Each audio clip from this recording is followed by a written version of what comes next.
आप सभी महिलाओं को, सुहागनों को, बहनों को करवा चौथ की बहुत बहुत शुभकामनाएं। साल 2024 में चतुर्थी तिथि 20 अक्टूबर यानी रविवार के दिन 6:46 से शुरू होगी। समापन 21 अक्टूबर को होने वाला है, जो कि सोमवार 21 अक्टूबर को सुबह 4:16 पर होगा। तो करवा चौथ की बहुत ही सरल विधि देखिए, कई लोग के पास क्या होता है, बहुत सारे लोग नहीं होते कि आपस में करवा फेर सके या फिर करवा चौथ से जुड़ी सारी जानकारी नहीं होती। कई महिलाएं ऐसा पहली बार व्रत रख रही हैं, कई सुहागिनें जो ऐसे अभी शादी होकर के पहली बार व्रत रख रही हैं और पूजा करना चाह रही हैं, व्रत रखना चाह रही हैं, उनके घर पे कोई भी व्रत नहीं रखता है। तो ये सारी जानकारी के लिए ये वीडियो आप सबके लिए बहुत हेल्पफुल होने वाला है। तो पहली बार मेरे चैनल पे जुड़े हुए तो चैनल को सब्सक्राइब कर लीजिए, ताकि आप सभी के लिए मैं ऐसे ही वीडियो सब क्रिएट करती रहूं, नई नई जानकारी लाती रहूं। और साथ ही साथ अगर आपने व्रत रख लिया है और पहली बार आप पूजा कर चुके हैं, तो आपको नियम विधि कई बार भूल जाती है, तो इसके लिए भी बहुत ही जानकारी भरा वीडियो है। पूजा की सामग्री का वीडियो मैंने पहले चैनल पे अपलोड कर दिया है। अब आप कैसे अकेले करवा फेरेंगे, करवा आपको कितने लेने, सारी जानकारी इस वीडियो में आप सबको मिल जाएगी। सबसे पहले देखिए, हमें व्रत का संकल्प ले लेना है। पूजा का संकल्प हमें सुबह ही ले लेना है, ठीक है। नहा धोकर आपने स्नान कर लिया, आप चाहे तो इस तरह से चौकी सुबह ही बैठा करके एक बार पूजा कर सकते हैं और एक बार शाम के वक्त पूजा कर सकते हैं। या फिर आप क्या कर सकते हैं कि शाम के वक्त ही, मतलब जैसे पूजा का शुभ मुहूर्त होगा उसके पहले आप इस तरह से चौकी बिठा लीजिए, अच्छे से 16 श्रृंगार कर लीजिए। 16 श्रृंगार करने के बाद हमने चौकी पर एक लाल कपड़ा बिछा लिया है, लाल या पीला ही वस्त्र, वैसे लाल वस्त्र बिछाए, लाल बहुत ही शुभ माना जाता है करवा चौथ की पूजा में। फिर उसके बाद हमें कलश की स्थापना कर देना। कलश की स्थापना करने के बाद देखिए, कलश की स्थापना मैंने बहुत बार बताया है, इसलिए मैं फिर से नहीं बता रही, क्योंकि ये सब सारी जानकारी देने में वीडियो बहुत ही लॉन्ग हो जाता है। कलश जैसे आप प्रत्येक दिन स्थापित करते हैं, जब प्रत्येक पूजा में वैसे ही करना। उसके बाद करवा चौथ माता की जो भी पोस्टर वगैरह फोटो है वो रख लीजिए। यहाँ पर आप गौरी गणेश भी बैठा सकते हैं, या फिर आपने पोस्टर में देखे सारे भगवान हैं। फिर करवा चौथ कथा की किताब मैंने रख ली। एक मैंने ग्लास में अब मौली लपेट दिया है, मौली लपेट कर थोड़ा सा मैंने जो भी आपके पास अनाज है वो भर करके यथासंभव दक्षिणा दोनों मैंने करवा स्थापित कर दिया। एक करवा मैंने जल भरा है, एक करवा में मैंने मिठाई वगैरह भरी है। फिर उसके बाद जो 7 सीख है वो रख ली। अब सबसे पहले हमने देखिए, दीपक प्रज्वलित करने के बाद हम सबसे पहले व्रत का संकल्प ले लेंगे, ठीक है। व्रत का संकल्प लेने के बाद हमें व्रत में पूजा में भगवानों का आवाहन करना है। सभी भगवानों का आवाहन करने के लिए थोड़ा सा अक्षत, थोड़ा सा पुष्प, थोड़ा सा जल भर लीजिए।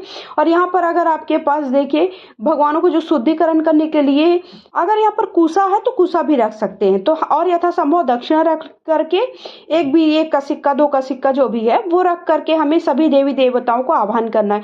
हे करवा चौथ माता, हे गौरी माता, हे भगवान भोलेनाथ, गणेश जी, कलश देवता, चंद्र देवता और सभी देवी देवता, सभी कुल देवी देवता, मेरे पूजा में आप सब आवाहित होइए, सभी आइए। मेरी पूजा में जो भी भूल चूक हो उसके लिए मुझे माफ करिए।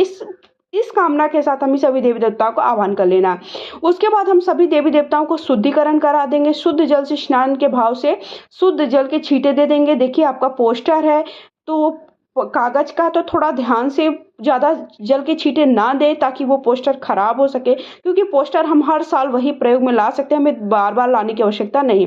फिर सभी की, जैसे करवा चौथ है, गणेश जी भी आपके देखिए जो करवा चौथ की जो पोस्टर है उसी में है, तो सबसे पहले हम गणेश जी का पूजन कर देंगे।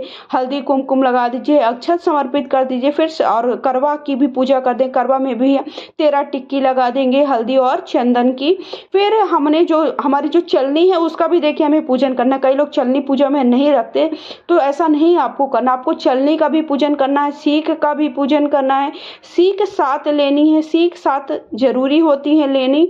और देखिए, नहीं मिलती है तो ऐसा नहीं है कि उसके बिना पूजन अधूरा है, तो फिर आप करवा आपको होने चाहिए और गौरी गणेश का आपको पूजन का। उसके बाद सभी को मैंने देखिए पुष्प समर्पित कर दी। जो भी आपको पुष्प मिल जाए, लाल पुष्प मिल जाए बहुत अच्छी बात है। उसके बाद मैंने गणेश जी को जनेऊ समर्पित कर दिया है। सभी को धूप दीप दिखा दिया। जो भी आपके पास फल है वो फल समर्पित कर दीजिए। उसके बाद हमें क्या करना है, देखिए करवा के दोनों जो ऊपर है टोटी पे, आप ये सीख टोटी पर भी रख सकते हैं, लेकिन सीख अगर मैं टोटी पे रखती तो उस पे भार ज़्यादा हो रहा था तो गिर सकता था, इसलिए आप इस तरह से टोटी के अंदर मतलब करवा के अंदर भी इस तरह से रख सकते हैं। फिर जो भी मिठाई वगैरह है वो आप उसका भोग लगा दें। घर पर भी आप पकवान बना सकते हैं, जैसे गुलगुला है, खीर है, पुए हैं, मालपुए हैं और हलवा है। तो ये सारी सामग्री आप घर पर भी बना करके देखिए आप अपने करवा में भर सकते हैं। कई लोग शक्कर भरते, कई लोग अनाज भरते हैं। अगर आप पहली बार व्रत रख रहे हैं, पहली बार पूजा कर रहे हैं तो मेरी विधि से कर सकते हैं, लेकिन अगर आपने एक बार पूजा कर ली है, आपके घर परिवार में कोई रहता है तो आप उनसे पूछ कर ही करें। फिर उसके बाद जो मेरी सिंदूरदानी है वो रख दी, उसका भी पूजन कर लीजिए, उससे हमें सुहाग लेना होता है। फिर उसके बाद मैंने करवा चौथ मतलब गौरा माता के लिए सुहाग की कुछ सामग्री रख दी है, और जो सास को बायने की थाली है, सास को बायने का जो सामग्री है वो भी रख दी है।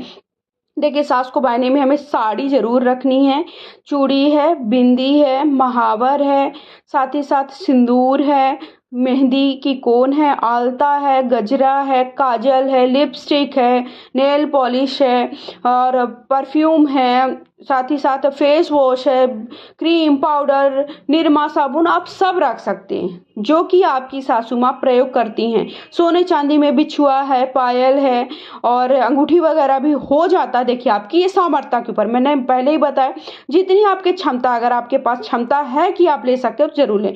फिर उसके बाद हवन कर लेना है, यथासंभव हवन अवश्य करें।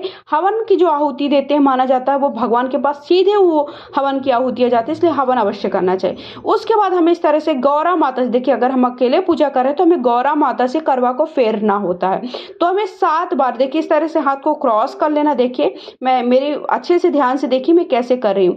तो क्रॉस कर लेना, हाथों को 7 बार करवा को फेरना, तो आपका करवा गौरा माता के पास चला जाएगा और जो गौरा माता का करवा है आपके पास आ जाएगा। तो गौरा माता से कहते जाना, हे करवा माता, हे गौरा माता, मुझे सुहाग दीजिए। इस तरह से कहते हुए कि मेरा सुहाग अमर रखिए, मेरे सुहाग की लंबी आयु कीजिए, मुझे हर जन्म में यही सुहाग चाहिए, यही पति चाहिए है और मेरे सुहाग को किसी भी प्रकार की कोई भी बला ना आए। इस तरह कहते हुए आपको 7 बार करवा को फेर देना है गौरा माता से। फिर उसके बाद करवा फेरने के बाद हमें कथा की किताब है अगर आपके पास तो कथा पढ़ लीजिए, नहीं है तो आप सबको लिंक चैनल पे जल्दी मिल जाएगी, वीडियो आपको मैं जल्दी क्रिएट कर दूंगी करवा चौथ कथा के 3 से 4 कहानियाँ। फिर हाथ में जो आपने गेहूं के दाने लिए थे वो एक लोटे में भर लीजिए, उसमें जल है, उसमें मैंने चांदी का एक सिक्का रख दिया है। उससे हम क्या करेंगे, चंद्र भगवान को अर्घ देंगे। देखिए चंद्र भगवान को अर्घ देने के लिए हम इस तरह से चलनी उल्टे हाथ में लेनी होती है, सीधे हाथ से हमें जल देना होता है। देखिए सीधे हाथ से ही हमें भगवान को नहलाना होता है। फिर उसके बाद अब हम सुहाग ले लेंगे। कैसे आपको चलनी से चंद्र भगवान का पूजन करना, इसका वीडियो मैं क्रिएट करने का ट्राई करूंगी, क्योंकि बहुत ज़्यादा हो नहीं पाता है, क्योंकि हमारे यहाँ बारिश इस समय हो रही है तो चंद्र भगवान दिखेंगे भी नहीं दिखेंगे ये भी नहीं पता है। फिर अब हम सुहाग लेने के, तो जो हमारी साड़ी का पल्लू है, छोर है, उससे हमें इस तरह से क्या करना है, इस तरह से देखिए हमने सिंदूरदानी रखी अर्थात जो सिंधौरा रखे हैं उससे हमें इस तरह से 7 बार गौरा माता को सिंदूर लगाना है अर्थात करवा माता को सिंदूर लगाना है। फिर उसके बाद हमें क्या करना है, वही सिंदूर हमें 7 बार अपने मांग में और जो हमारा माथा होता है वहां पर भर लेना है। अच्छे से पूरा सिंदूर आप अपने माथे में, मांग में भर ले। मांग उस दिन हो सके तो बीच से, अगर आप लोग किनारे से भी रखते हैं उस दिन बीच से रखें ताकि आप पूरी मांग भर सकें। और करवा माता से हुई भूल चूक के लिए क्षमा याचना मांग ले, और गौरा माता से और साथ ही सभी भगवानों को जिनको भी आपने स्थापित किया है सभी से पूजा में हुई भूल चूक के लिए क्षमा याचना मांग ले, यथा संभव दक्षिणा रख दे।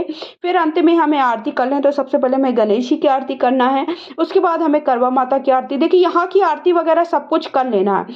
इसके बाद हमें क्या करना है कि अब हम चंद्रमा के उदय होने का इंतजार करेंगे। पूजा पहले ही संपन्न कर लीजिए। पूजा का शुभ मुहूर्त का वीडियो मैं चैनल पे अपलोड कर दूंगी। तो सबसे पहले आपने करवा की यहाँ पे पूरी पूजा कर ली। पूजा करने के बाद हमें क्या करना है, चंद्रमा का उदय होने के बाद चंद्रमा का पूजन करना है, फिर पति का पूजन करना है। पति का पूजन कैसे करना है उसका वीडियो भी जल्दी शेयर कर दूंगी। फिर उसके बाद हमें अपनी सासू माँ को जो हमने बायने का सामान दिया था वो दे दीजिए। अगर आपकी सासू माँ यहाँ पर नहीं है, पास में नहीं है, तो आप उनसे फोन में बात कर लीजिए, उनसे उनका आशीर्वाद ले लीजिए और उसके बाद आपको व्रत का पारण करना है। ठीक है, सारी जानकारी आप सबको मिल गई। अगर वीडियो पसंद आए तो लाइक शेयर करें, चैनल को सब्सक्राइब करें। हर हर महादेव लिखें।